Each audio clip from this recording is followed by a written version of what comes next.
Welcome to A Wealthy Life. My name is Vicky Wishay, and we are going to be talking all things wealth, obviously, money, financial resilience, and a little bit of property investing, but not all just in this one episode. So this week, I'm going to be diving straight in with the challenge that our lives are shaped by the need for status and job title. For example, a leading question when you meet a stranger, networking or at a party might be, what do you do? So typically British, what do you do? And unconsciously what you're doing is enabling yourself to judge someone. And it leads many people, men in particular, particularly those with status jobs, to fear change, to fear retirement, and that pressure and that role that you're forced to keep into because of the judgments that others might make about you is something that you'll come to hate. And if you don't hate it already, you will hate it in the future. And that leads us to a second problem. So not only have you got the pressure that comes with job title, but you've also got frequently hand in hand, and I've seen this so many times, the self-imposed financial provider role that you then decide to take on in the family. And when you combine that, the social pressure of job status with the family pressure of financial provider, stress is guaranteed. And it's that anchor point in your life then that keeps you focused on making money and keeping a job because you need to make money, whether you're miserable or not, and whether you're earning enough or not, that becomes so ironic. So let me just give you a little example. I used to go to the business shows over in Excel and speak at a lot of events there. And one particular event show that I went to, I turned around and I was just asking people that passed the stand that I had, mostly men, when do you want to retire? What would you do if you retired early? And it was fascinating. Over 200 guys I spoke to, practically all men. I don't recall a single woman answering in the same way. And every one of them was either confused in that they'd never thought about what life would be like if they weren't working, or a surprising amount of aggression. And those that would then actually stop and explain to me, as the conversation unpacked, that aggression or that confusion manifested, if you like, into worry. They were worried about what would come next. And either they were confused or that confusion came out as aggression when they spoke. So let's dive in and really explore whether your life is being driven by your job title or whether you're in control of a wealthy life and you're the engineer of how you spend your time.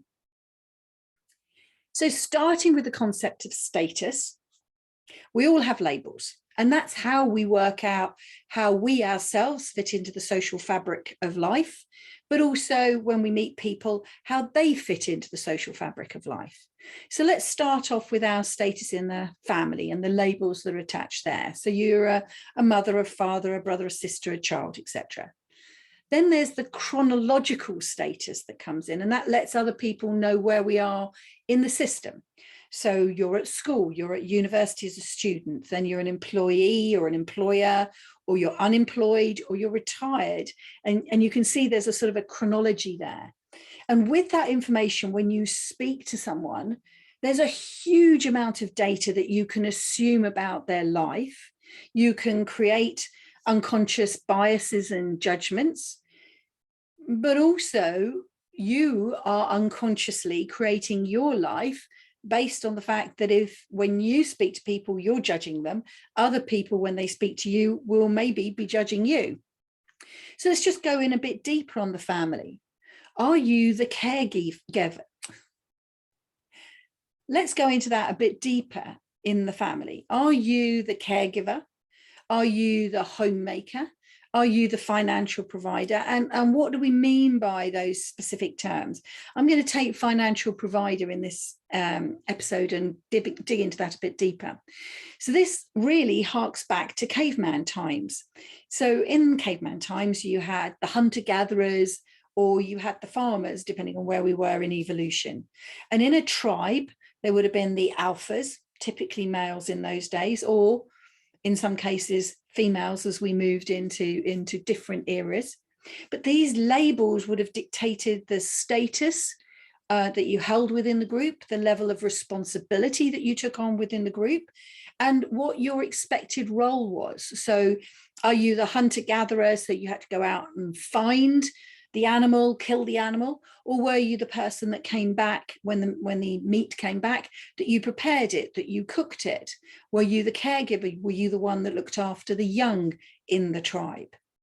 So the financial provider, in a sense, is the modern version of a hunter-gatherer. Their role was to hunt and gather in the old days animals, and as your role now as financial provider is to hunt and capture the money that the family needs to survive. So there's huge parallels there.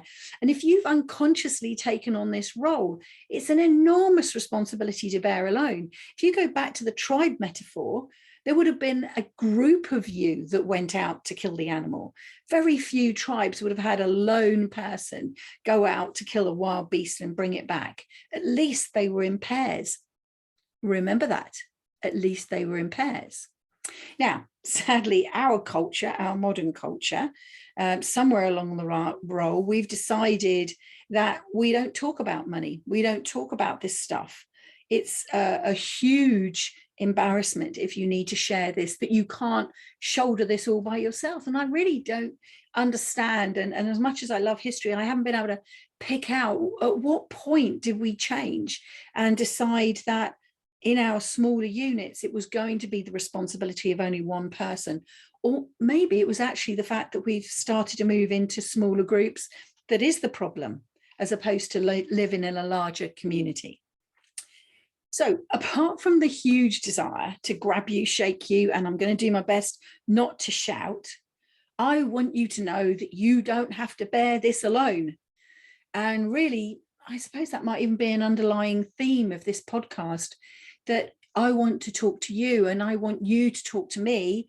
And once we've spoken, I want you to talk to everybody, and I want everybody to talk to everybody about money. And if we spoke about money more, we wouldn't be stressed, because a burden shared is a burden halved. I don't even know if that's true. I think a burden shared is a burden evaporated.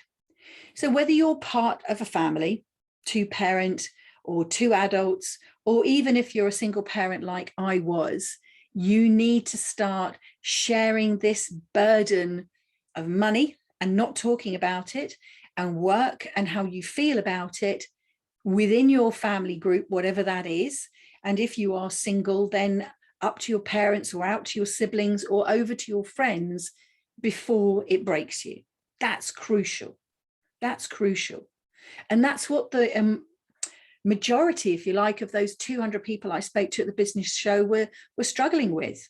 No one had asked them what they were going to do when they retired. No one asked them if they even wanted to retire early, because they were stuck on that treadmill and just stuck with the idea that they'd have to wait till they're 65.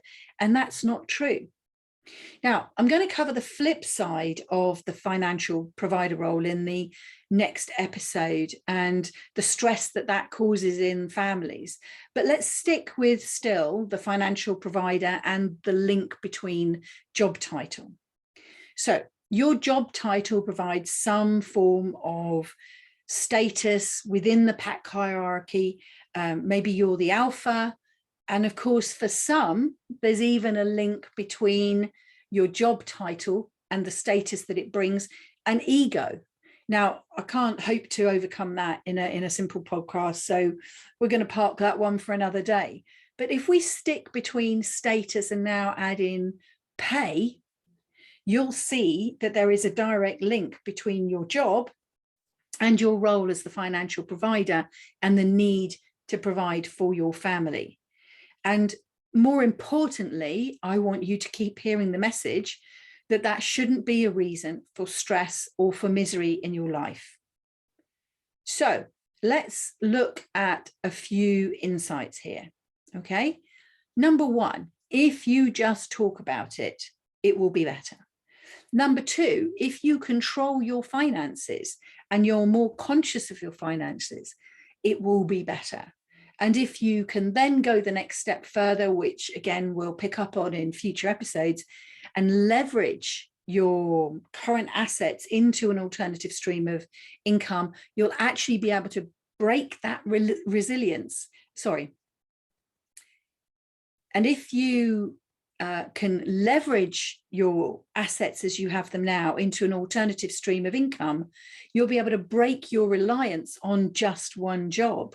And again, that will relieve the stress. So all of this is about how can you feel more comfortable, more confident, and more engaged with your money, so that you don't have to have a life ruled by a job title and roles that you're just putting on yourself, other titles that you've taken on for yourself, whether consciously, because you might not use the word, oh, I'm the financial provider for my family, but unconsciously you could be taking on that role.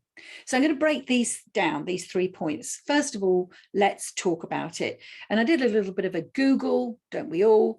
And MAPS, which is the Money and Pension Service set up by the government, did some research. And in 2020, so obviously the research would have been a bit before that, but possibly during 2020 itself, they said that 29 million people were worried about money and about the shame of talking about it and about the burden that they might put on their family if they talked money to them and their money worries to them, and really that they were being stifled by their upbringing. I think that's a shocking number. That's a third of the UK worried about money, and really there is no need. Yes, you might have reasons to be conscious of money and how you're spending. You might even be in debt. But what does worrying about anything ever do? It never solves anything. Worrying is just an emotion. It's not an action. It doesn't produce a result except maybe stomach ulcers and a headache and a tight neck. Worrying about money will get you nowhere. It's translating that into an action. And half of the action is knowledge and awareness. They then went on to say that 48% of people regularly worry about money.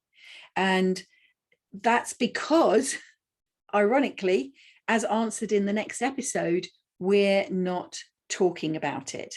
And don't think just because you've got a good income that this is something that is only experienced by people on lower incomes or even on benefits. People of all income ranges are worrying about money, and most of that worry is needless, and all of that worry is pointless. So I think I've probably hammered that point home enough for you, and I'm going to pick up on it again, as I say, in the next episode and future episodes. So now let's really look at controlling your finances. Do you really understand your personal financial position?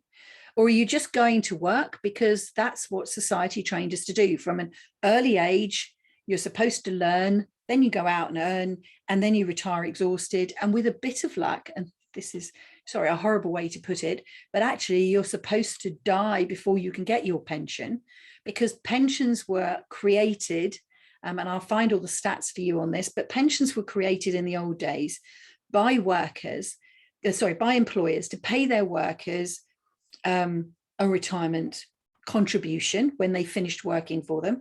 But what they did was they worked out what was the average age that people died at, and then they set the pension date beyond the average death date. So in the early days, people were lucky if they lived beyond they were 45. So pensions would have been set at 50. We've got pensions set at 65, but you'll notice that they're starting to creep up. And that's because we're living longer. And as we live longer, we're creating more of a burden on the government. And the government can't afford that.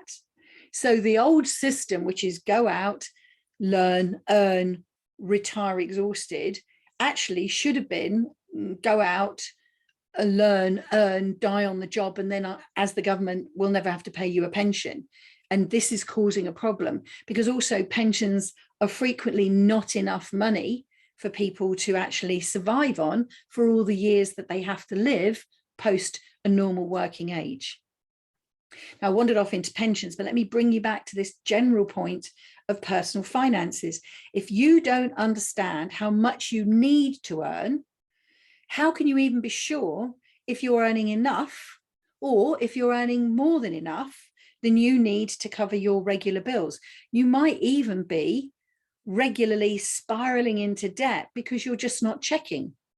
Now, one of the things I'm going to do as part of this first podcast is share with you a spreadsheet that will really help you start to make sense of your earning and your spending habits in a much more conscious way, one that isn't feared and one that shouldn't be ignored. And I'll put all of those details in the show notes at the bottom.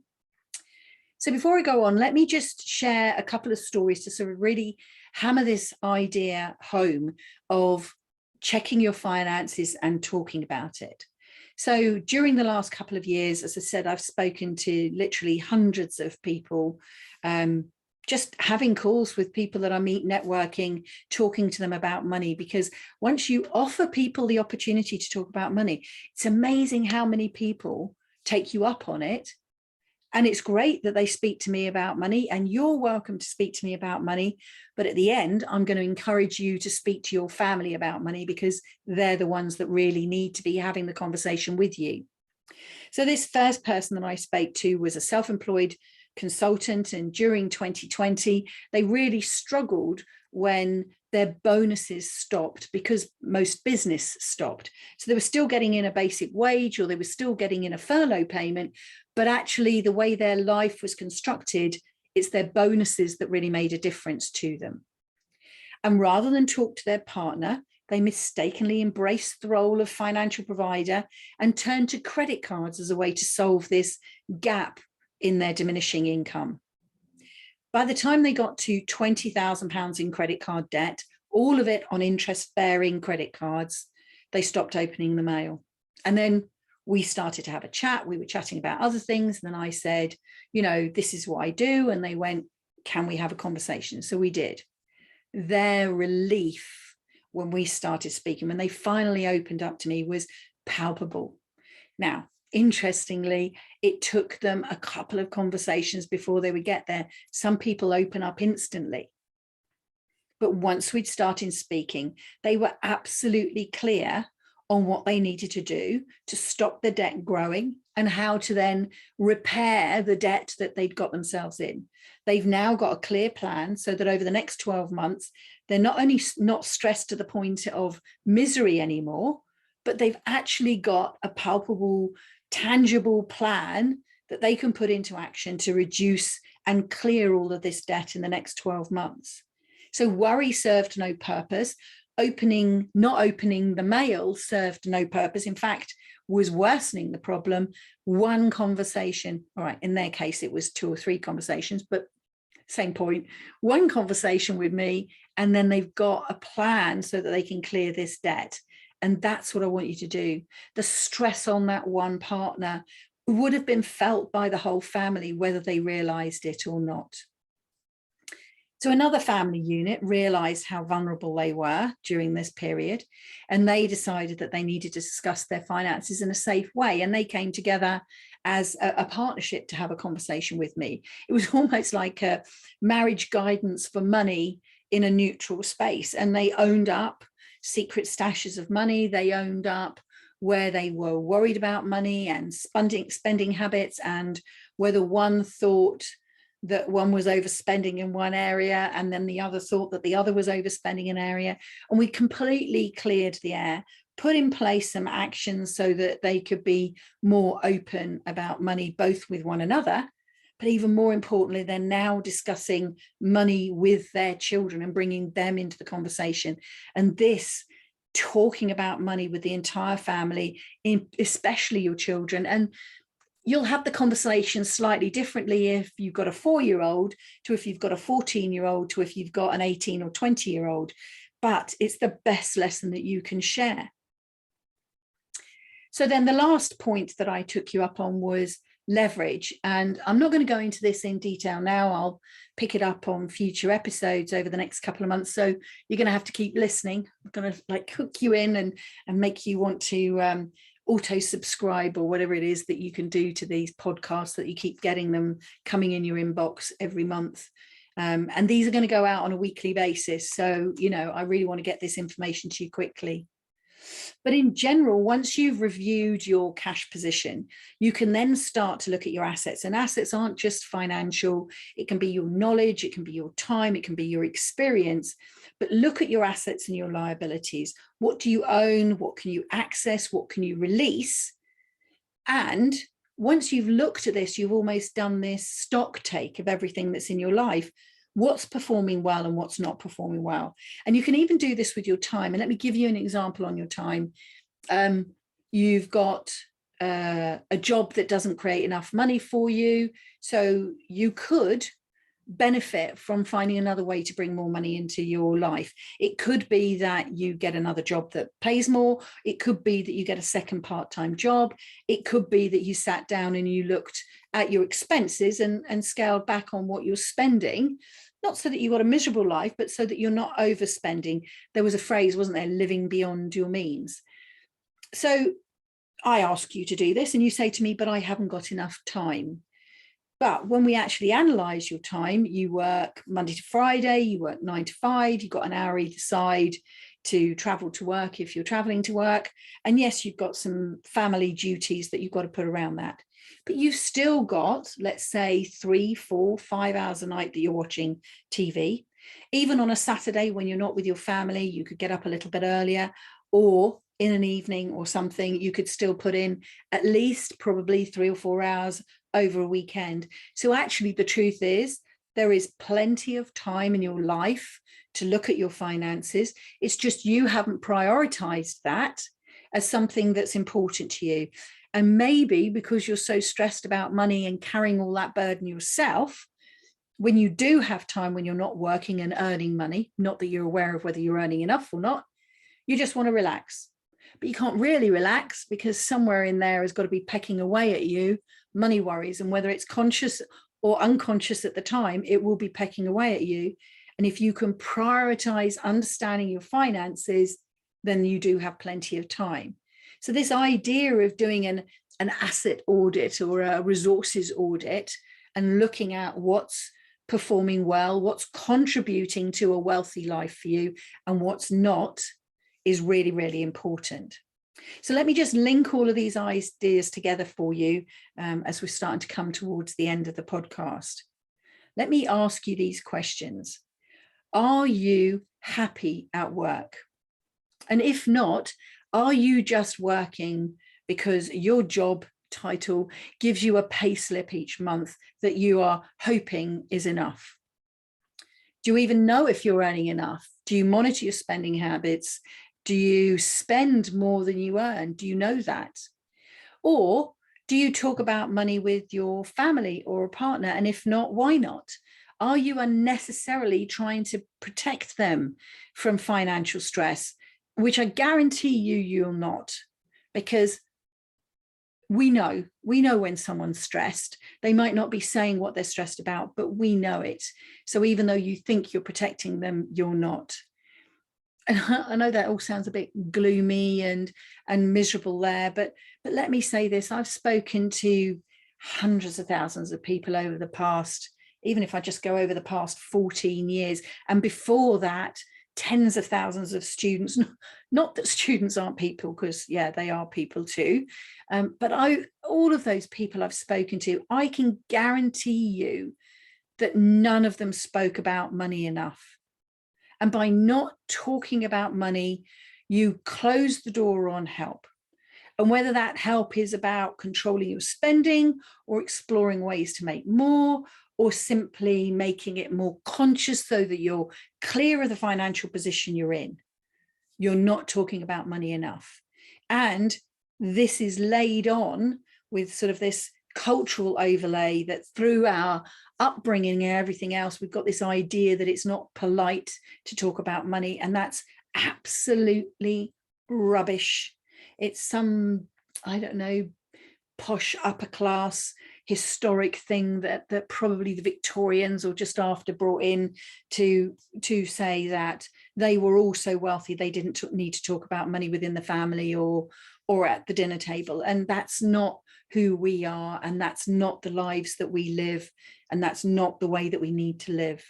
So let's talk about money more. I wonder if you got the message.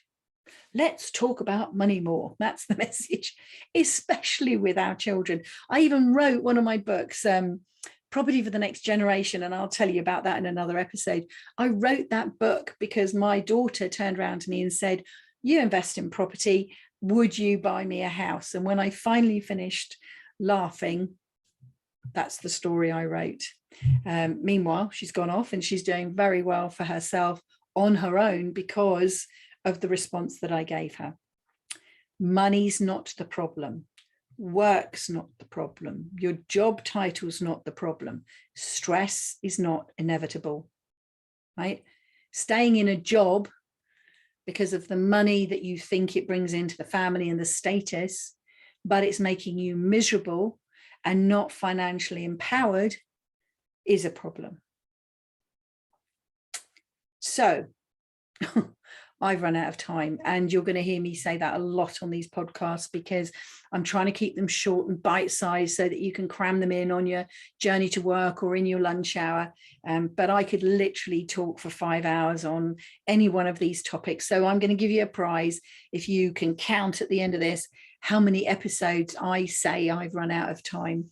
And we'll just have a little laugh with that. But look, I really hope you enjoyed this episode, and more importantly that you've gained some really powerful personal insights, that maybe you're trapped by your job title and this notion that you're the financial provider, that you're trapped by your lack of financial conversations, and really you could be living a wealthy life. You just need to talk more to those that matter to you about money, which, as much as we might not like it, does matter. I'd really love to hear your thoughts on this, of course. I'd love it if you email me any questions that you've got. You'll find my email in the show notes. And of course, check the show notes because I'm going to put in there the free resource that I talked about, an Excel spreadsheet that I normally share with the readers of my book, The Wealthy Retirement Plan. And it's called The Wealthy Resources. And it's a spreadsheet with instructions on one page, and then you can fill it out. And it's just a tool for you to start recording how you spend money, and then look at the money that's coming in and go, ah, that's interesting. I didn't realize I spent that much on that particular thing, or that this particular thing we're paying for and that we don't really make use of or don't really need anymore. So it can really bring clear your spending habits. So I'd love you to check out the show notes and look for that. It'll take you through to a link to my website, I think, where you just have to put in your details and then you can download it. So the purpose of this episode was really to plant a seed or three and just ask you some questions. Are you doing a job to earn money, or because of some archaic need of status, or because it makes you happy? And if your job is making you happy and making you enough money, great, you're well on your way to a wealthy life. But if it's not, and you're stuck and trapped by job title and status and this financial provider role that you've taken on for yourself and not talking about money, then you don't need to shoulder this burden anymore. And I really wanted to make this one of the first podcasts I put out there, because if we can break this pattern, then everything else is going to be easy. So how aware are you of your financial position, and how conscious are you of your family financials? And are there opportunities for you to make more money, or are you just burying your head in the sand? So are you just doing a job to make money and you don't even know if it's enough? Do you talk about money enough, or are you shouldering all the burden yourself? And are you aware of your financial position, or is your head buried in the sand? Let's get conscious about our money. So thank you very much for listening. And if you listen along right now to the next episode, you're going to hear about how clear are you about how much money is coming into your household? And that's going to answer the 50% question that I mentioned earlier on. Listen to the flip side and the consequences of keeping silent about money. So if I haven't convinced you now that you need to be talking about money, the next episode might even be rubbing a bit of salt in the wound to really make you make that change. And above all, I'd really like to thank you for your precious time to listen to A Wealthy Life. My name's Vicky Wooshea, and I hope that this episode has brought some much needed whoosh into your life.